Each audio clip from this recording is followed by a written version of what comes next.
سبحان اللہ. آج آپ کو ایسی رات کے بارے میں بتانا ہے جو 1000 مہینوں سے زیادہ افضل رات ہے. جی ہاں، آپ سمجھ گئے ہوں گے آج بات شب قدر کی ہونی ہے. شب قدر بڑی برکت و رحمت والی رات ہے. اس رات کے مراتب اور درجات کا کیا کہنا. اللہ تبارک و تعالی نے اس مقدس رات کے بارے میں قرآن مجید کی پوری ایک سورت نازل فرما دی. سبحان اللہ. اور اس کا نام ہی سورہ قدر ہے. آئیے تلاوت سنتے ہیں اور ترجمہ سنتے ہیں. إنا أنزلناه في ليلة القدر.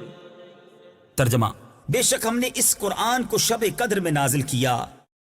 وما أدراك ما ليلة القدر. ترجمہ: اور تجھے کیا معلوم کہ شب قدر کیا ہے.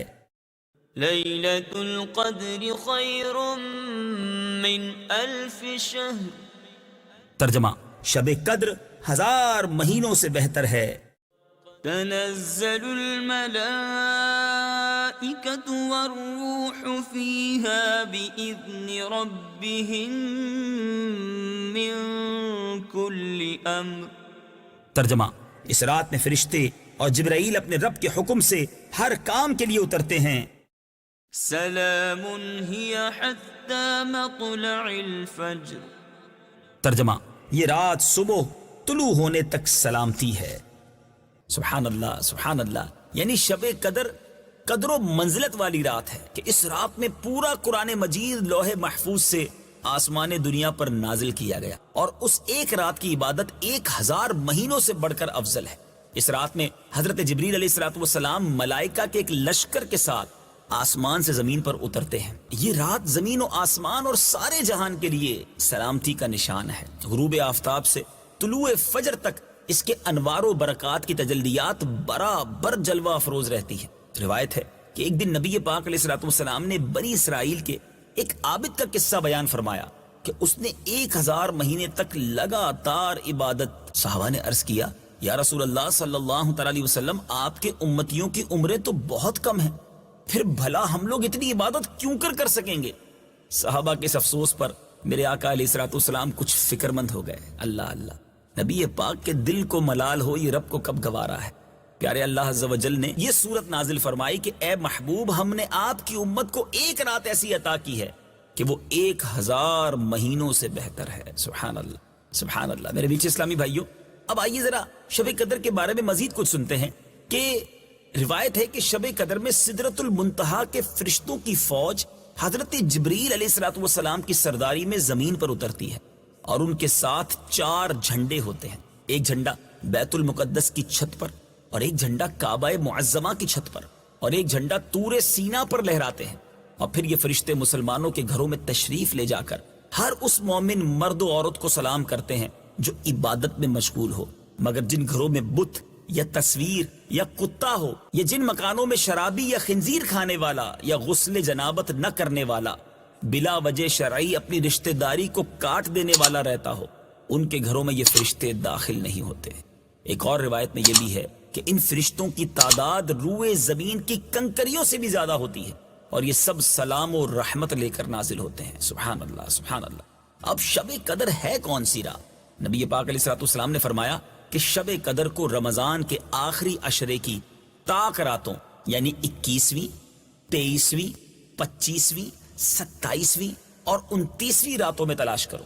اس لیے بعض علماء کرام نے فرمایا کہ شب قدر کی کوئی رات معین نہیں ہے، لہٰذا ان 5 راتوں میں شب قدر کو تلاش کرنا چاہیے. مگر حضرت ابی بن کعب اور حضرت ابن عباس رضی اللہ تعالی عنہم اور دوسرے علماء کرام کا قول یہ ہے کہ شب قدر رمضان کی 27ویں رات ہے. اور بعض علماء کرام نے بطور اشارہ اس کی دلیل یہ بھی پیش کی ہے کہ لیلۃ القدر میں 9 حروف ہیں، اور لیلۃ القدر کا لفظ اس سورت میں 3 جگہ آیا ہے. اس لیے 9 کو جب 3 سے ضرب دیں تو 27 ہوتے ہیں.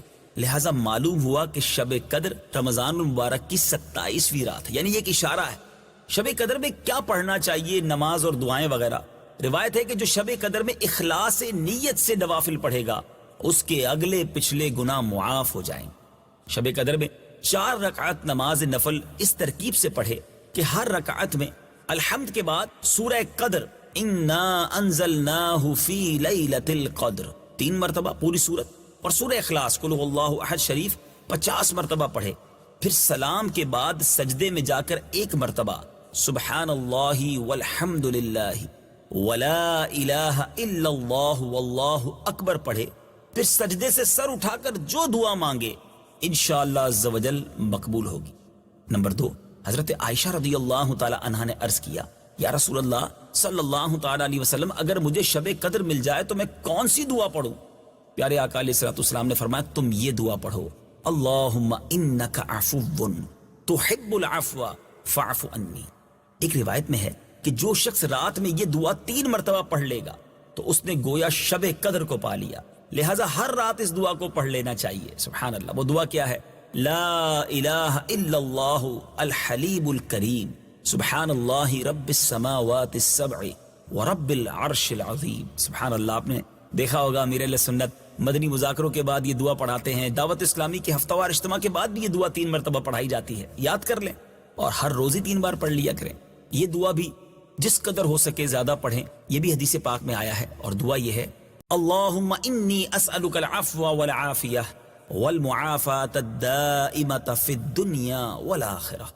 اللہ کریم مجھے بھی اور آپ کو بھی خوب شب قدر میں عبادت کرنا نصیب فرمائے. ایک بدری مشورہ عرض کرتا ہوں. ہمیں تو نہیں پتا شب قدر کون سی رات ہے، مگر یہ پتا ہے کہ آخری عشرے کی طاق راتوں میں کوئی رات شب قدر ہوتی ہے. یقیناً کچھ اشارے 27ویں شب کی طرف بھی ملتے ہیں. کیا ہی اچھا ہو کہ 5 ہی طاق راتیں عبادت میں گزریں. 5 ہی طاق راتوں میں یہ دعائیں اور یہ نوافل ہم پڑھتے رہیں، خوب گڑ گڑا کر دعائیں مانگے. اللہ مجھے بھی ماہ رمضان کی برکت عطا فرمائے، شب قدر کی مبارک رات ہم سب کو نصیب فرمائے اور اس میں ہم سب کی مغفرت فرمائے.